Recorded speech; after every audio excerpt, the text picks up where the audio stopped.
Voici pourquoi il est interdit de fêter le 31 décembre en islam. N'hésitez pas à partager cette vidéo massivement, car plein de musulmans fêtent cela chaque année. Qu'Allah vous récompense pour ça. Pour commencer, il faut connaître l'origine du 31 décembre.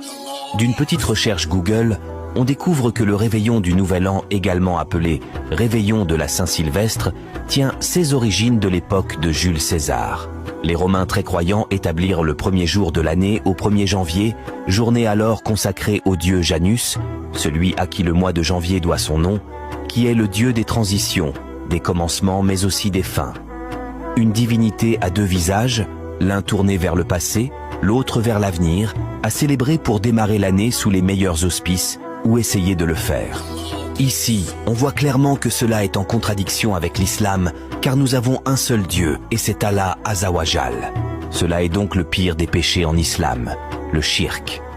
Et aussi le prophète Muhammad, que la paix soit sur lui, a dit également que quiconque imite un peuple en fait partie. Cela voudrait clairement dire que nous devrons nous éloigner en flèche de cette fête pour ne pas commettre le pire des péchés. Encore une fois, des personnes diront que les actions ne valent que par leurs intentions. C'est comme pour les anniversaires, il faut s'en éloigner pour éviter le shirk. Voilà, vous savez tout. Qu'Allah nous donne la bonne compréhension, qu'Allah nous guide. Salamu alaykum wa rahmatullah.